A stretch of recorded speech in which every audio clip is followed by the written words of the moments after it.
Hello everyone. இந்த வீடியோல நம்ம வந்துட்டு types of negotiable instruments அத பத்தி பாப்போம். சோ இது வந்துட்டு legal systems in businessல செகண்ட் வீடியோ. அதாவது 10 marks மட்டும் பார்த்துட்டு வரோம். இது வந்து செகண்ட். இதுக்கு முன்னாடி நம்ம வந்துட்டு what are the essential elements of a valid contract பார்த்திருக்கோம். சோ எல்லா வீடியோஸோட பிளேலிஸ்ட் லிங்க்கும் நான் இந்த வீடியோ டிஸ்கிரிப்ஷன்ல அட்டாச் பண்றேன். போய் செக் பண்ணி பாருங்க. சோ negotiable instruments அப்படினா என்ன அப்படின்றத first பாத்துடலாம். Negotiable instruments are financial documents that guarantee the payment of a specific amount of money either on demand or at a set time. So negotiable instruments என்ன சொல்றாங்க ஒண்ணும் இல்ல, just அது வந்து financial documents. So அது வந்து நம்ம வந்து ஒரு கேரண்டி மாதிரி யூஸ் பண்ணிக்கிறதுக்காக அந்த டாக்குமெண்ட்ஸ்ல அப்ப என்னென்ன இருக்கும் அப்படின்னா வந்து நம்ம எவ்வளோ மணி, அதாவது எவ்வளோ காசு வந்துட்டு நம்ம கொடுக்குறோம், எவ்வளோ வாங்குறோம், அது எப்போ வந்துட்டு நம்ம வாங்குறோம் கொடுக்குறோம், அதுதான் வந்துட்டு இப்போ அதாவது நம்ம எப்போ பேமெண்ட் வந்து பண்ண போகிறோம். கரெக்டா? நீங்கள் வந்து ஒருத்தவங்க கிட்ட இந்த கூட்ஸ் அண்ட் சர்வீஸ் வாங்குறீங்க அப்படின்னா நீங்கள் வந்து உங்களுக்கு காசு கொடுக்கணும். ஸோ அதை நீங்கள் வந்து எப்போ கொடுக்க போறீங்க? அப்போவே கொடுக்க போறீங்களா? இதர் ஆன் டிமாண்ட்னா அவங்க சொல்கிற டைமுக்கு அப்போவே கொடுக்க போறீங்களா, இல்லை நீங்கள் ஒரு டைம் செட் பண்ணி அந்த டைமுக்கு கொடுக்க போறீங்களா அப்படின்றத வந்து கரெக்டாக நீங்கள் வந்து ப்ரூஃபோட எடுத்து வச்சுக்கிறதுக்காக தான் வந்துட்டு இந்த இன்ஸ்ட்ருமெண்ட்ஸ், நெகோஷியபிள் இன்ஸ்ட்ருமெண்ட்ஸ். டாக்குமெண்ட் பண்ணிக்கிறது, ஆக்சுவலி நம்ம என்ன பண்ணாலுமே அதை வந்து நம்ம டாக்குமெண்ட் பண்ணணும். நம்ம செய்கிற வேலையை விட நம்ம எல்லாத்துக்குமே வந்து ரெக்கார்ட்ஸ் வச்சுக்கணும். அதுக்காக தான் நம்ம மோஸ்ட்டாக வந்து அக்கௌண்ட்ஸாக இருக்கட்டும், எதுவாக இருக்கட்டும், நம்ம எல்லாத்தையுமே வந்து ரெக்கார்ட் பண்ணி வைக்கிறோம். எல்லா டிரான்சாக்ஷன்ஸையும் வந்து நோட் பண்ணி வைக்கிறோம். ஸோ அந்த மாதிரி தான் இதுவுமே. ஸோ இதில் வந்து என்னென்னலாம் நம்ம வந்து யூஸ் பண்ணுறோம், எப்படிலாம் வந்துட்டு நம்ம பேமெண்ட்டை கேரண்டி பண்ணுறதுக்கோ, இல்லை நம்ம இதை பண்ண போகிறோம், நம்ம இந்த மாதிரி காசு கொடுக்க போகிறோம், இவ்வளோ காசு வாங்கியிருக்கோம் அப்படின்றத வந்து நோட் பண்ணி வைக்கிறதுக்கோ எப்படியெல்லாம் வந்து நம்ம இந்த இன்ஸ்ட்ருமெண்ட்ஸை யூஸ் பண்ண போகிறோம் அப்படின்றத தான் பார்க்க போகிறோம். So here are the main types of negotiable instruments. First வந்துட்டு அதில் ப்ராமிசரி நோட். ஓகேவா? A written promise by one party to pay a specific sum of money to another party at a specified future date or on demand. It involves two parties, the maker who promises to pay and the payee to whom the payment is made. So உங்களுக்கு இது படித்ததுலேயே புரிஞ்சிருக்கும். First வந்து இந்த மாதிரி என்னோட பேமெண்ட்டை வந்துட்டு நான் வந்து கன்ஃபார்ம் பண்ணுறேன் அப்படின்றதுக்காக வந்து இந்த ப்ராமிசரி நோட் இருக்குது. ஓகேவா? இந்த ப்ராமிசரி நோட்டு கேட்கும் போதே தெரியுது, அதாவது நம்ம வந்து ப்ராமிஸ் பண்ணி கொடுக்குற மாதிரி நான் வந்துட்டு இந்த மாதிரி இவ்வளோ அமௌண்ட் வந்து நான் உங்களுக்கு தரப்போகிறேன், அதை எப்போ தரப்போகிறேன்னா வந்துட்டு நான் ஒரு ஃபியூச்சர் டேட் கொடுக்குறேன் கரெக்டாக, இது அப்படி இல்லைன்னா நான் அதை இப்போ கூட தரேன் அப்படின்றதுக்காக. ஸோ இந்த ப்ராமிசரி நோட்டு யாருக்குள்ளே வந்து எக்ஸ்சேஞ்ச் பண்ணிக்கிறாங்கன்னா 2 பேர் இருக்காங்க. ஒன்று வந்துட்டு ப்ராமிஸ் வந்துட்டு கொடுக்குறவங்க, இப்போ நான் தான் வந்து உங்களுக்கு ஒரு காசு கொடுக்க போகிறேன், ஒரு சம் ஆஃப் அமௌண்ட் கொடுக்க போகிறேன் அப்படின்னா நான் தான் வந்து இந்த ப்ராமிஸ் மேக் பண்ணுறேன். So the maker who promises to pay and the payee, அதாவது வந்து நான் உங்களுக்கு காசு கொடுக்குறேன்னா நீங்கள் தான் வந்து பேயி. நான் வந்து உங்ககிட்ட வந்து இவ்வளோ காசு கொடுக்க போகிறேன், நான் வந்து உங்களுக்கு கொடுக்கும் போது நான் மேக்கர், நீங்கள் வந்து பேயி, அவ்வளோதான். ஓகேவா? அண்ட் தென் செகண்ட் வந்துட்டு bill of exchange. a written order from one party to another to pay a specified sum of money to the third party at a predetermined date or on demand.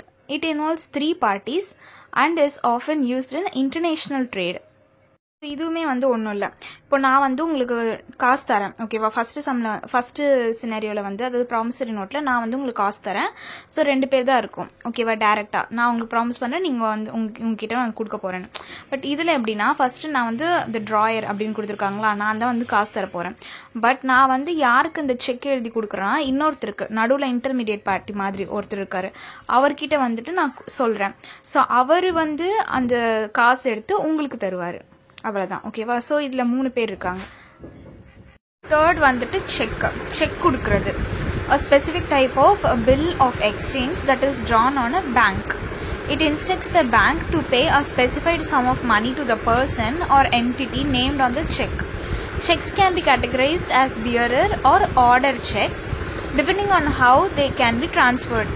So இது நமக்கு தெரிஞ்ச மாதிரி தான். டைரெக்டாக காசு கொடுக்காம நம்ம பேங்க்கில் வந்துட்டு ஒரு செக் கொடுத்துட்டு அங்கேருந்து நம்ம வந்து காசு எடுத்துக்கிறது, இது நமக்கு தெரிஞ்ச விஷயம் தான். கரெக்டாக?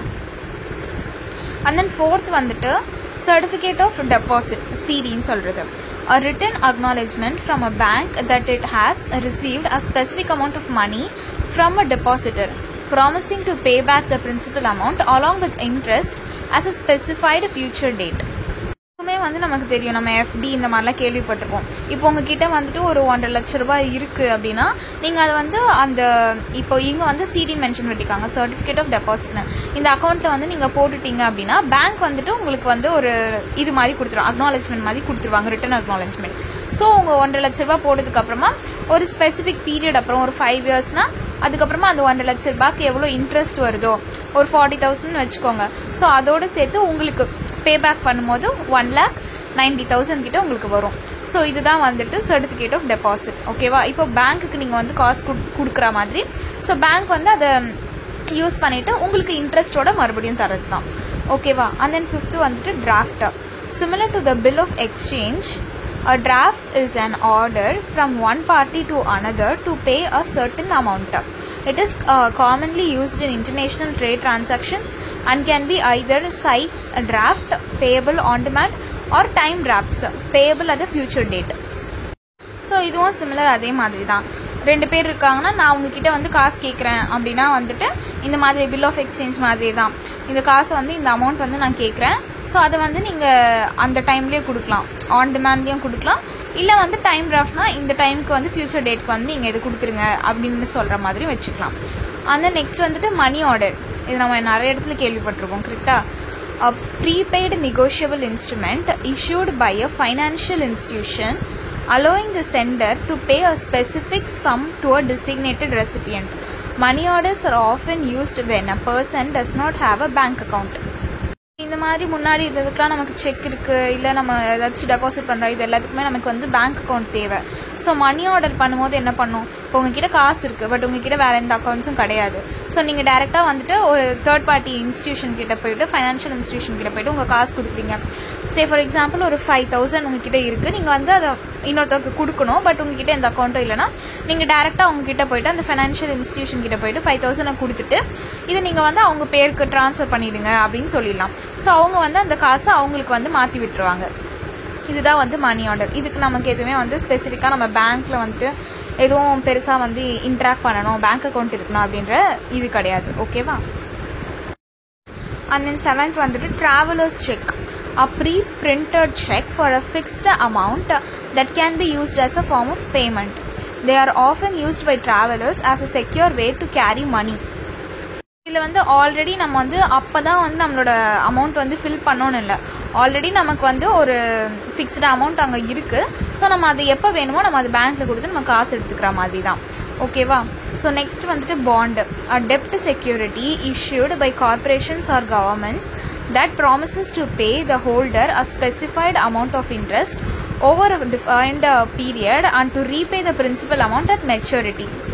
ஸோ இதுவும் வந்து நம்ம எஃப்டிசிடின்னு பார்த்தோம்ல அதே மாதிரி தான். இப்போ வந்துட்டு ஒரு செக்யூரிட்டி மாதிரி, இப்போது கவர்மெண்ட்டோ இல்லை கார்பரேஷன்ஸோ யாரை வேணா இருக்கட்டும், இப்போ நான் வந்து அவங்கள்ட்ட காசு கொடுக்குறேன் அப்படின்னா அவங்க வந்துட்டு லைக் ப்ராமிசரி நோட் மாதிரி என்னமோ வந்து ஒன்று கொடுத்து ஒரு செக்யூரிட்டி கொடுத்து என்னோட இன்ட்ரெஸ்ட்டும் ப்ளஸ் அந்த என்னோட நான் கொடுக்குற 1.5 லட்ச ரூபாய் தான் வந்து பிரின்சிபல் அமௌண்ட்னா அதுவும் மெச்சூரிட்டி ஆனதுக்கப்புறமா சர்டன் இயர்ஸ்க்கு அப்புறமா அது எனக்கு மறுபடியும் திரும்பி கொடுத்துருது. ஸோ இதுதான் வந்து பாண்டு. அண்ட் 9th வந்துட்டு warehouse receipt. A document issued by a warehouse acknowledging the receipt of goods. It can be transferred to others and is often used in commodity trading. வேர்ஹவுஸ்னால் நமக்கு தெரியும், அங்கே வந்துட்டு நமக்கு நிறைய கூட்ஸ் இது எல்லாத்தையுமே வந்து எடுத்து வச்சுப்பாங்க. அது எப்படின்னா ஒரு குடோன் மாதிரின்னு வச்சுக்கோங்களேன். வேர்ஹவுஸில் நிறைய கூட்ஸ் வந்து ஸ்டாக் பண்ணி வச்சுப்பாங்க. ஸோ அவங்க வந்து இப்போது கூட்ஸ் எல்லாம் நிறைய வாங்கி வச்சுட்டாங்க அப்படின்னா வாங்கினவங்களுக்கு ஒரு டாக்குமெண்ட் கொடுக்குற மாதிரி அக்னாலஜஸ் பண்ணுறதுக்கு, நாங்கள் வந்து இவ்வளோ கூட்ஸை வாங்கியிருக்கோம், உங்ககிட்டேருந்து நாங்கள் இவ்வளோ வாங்கியிருக்கோம் அப்படின்றதுக்காக அவங்க வந்து ஒரு அக்னாலஜ்மெண்ட் ரெசிப்ட் மாதிரி வச்சுக்கோங்க அப்படி வந்து கொடுப்பாங்க. ஸோ அதுக்கப்புறமா அந்த வேர்ஹவுஸில் இருந்து தான் நம்ம வந்து யார் யாருக்கெல்லாம் வேணுமோ அப்பப்போ வந்து அந்தந்த கூட்ஸை வந்து ட்ரான்ஸ்ஃபர் பண்ணிக்கிறது. ஸோ கமாடிட்டி ட்ரேடிங்காக. ஓகேவா? இது நல்லா புரிஞ்சுக்கோங்க. அண்ட் தென் லாஸ்ட் வந்துட்டு stock certificate. A document that certifies ownership of a specific number of shares in a corporation. It can be transferred to others, making it a negotiable instrument in financial markets. So ஒன்றும் இல்லை, நான் இவ்வளோ stock வாங்கி வச்சுருக்கேன், இவ்வளோ வந்து என்னோட product என்னோட கூட்ஸ் அப்படின்றதுக்காக ஒரு சர்டிஃபிகேட் மாதிரி வாங்கி வச்சுக்கிறது தான் வந்துட்டு ஸ்டாக் சர்டிஃபிகேட். அதுக்கப்புறமா நீங்கள் அந்த ஸ்டாக் சர்டிஃபிகேட் வாங்கினதுக்கப்புறமா உங்களுக்கு உங்களோட ப்ராடக்ட்ஸை உங்ககிட்ட இருக்கிற வேல்யூஸ் வந்துட்டு நீங்கள் மற்றவங்களுக்கு தரணும், மாற்றிக்கணும் அப்படின்னாக்குள்ள நீங்கள் வந்து அதை யூஸ் பண்ணிக்கலாம். ஸோ இது ஜஸ்ட் டாக்குமெண்ட். இதுவும் வந்து உங்களோட நம்பர் ஆஃப் ஷேர்ஸ் இந்த கம்பெனியில், இந்த கார்பரேஷனில் உங்களுக்கு எவ்வளோ ஷேர்ஸ் இருக்குது அப்படின்றத வந்துட்டு டாக்குமெண்ட் பண்ணுறதுக்காக தான் வந்து இந்த ஸ்டாக் சர்டிஃபிகேட் வச்சுருக்காங்க. ஸோ இவ்வளோ தான் வந்துட்டு இந்த டாபிக், அதாவது நெகோஷியபிள் டாக்குமெண்ட்ஸில் different types of negotiable instruments பார்த்துருக்கோம்.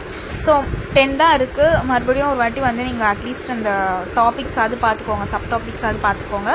பிகாஸ் அது உங்களுக்கு ஒரு வாட்டி படிச்சுட்டு இன்னொரு டைம் நீங்கள் சப் டாபிக்ஸ் மட்டும் பார்த்தாலே உங்களால் எழுத முடியும். ஏதாச்சும் டவுட்ஸ் இருந்துச்சுன்னா வந்து கேளுங்க. இந்த வீடியோட டிஸ்கிரிப்ஷனில் இருக்க லிங்க் எல்லாமே செக் பண்ணி பாருங்கள். சேனலை சப்ஸ்கிரைப் பண்ணிக்கோங்க. தேங்க்யூ.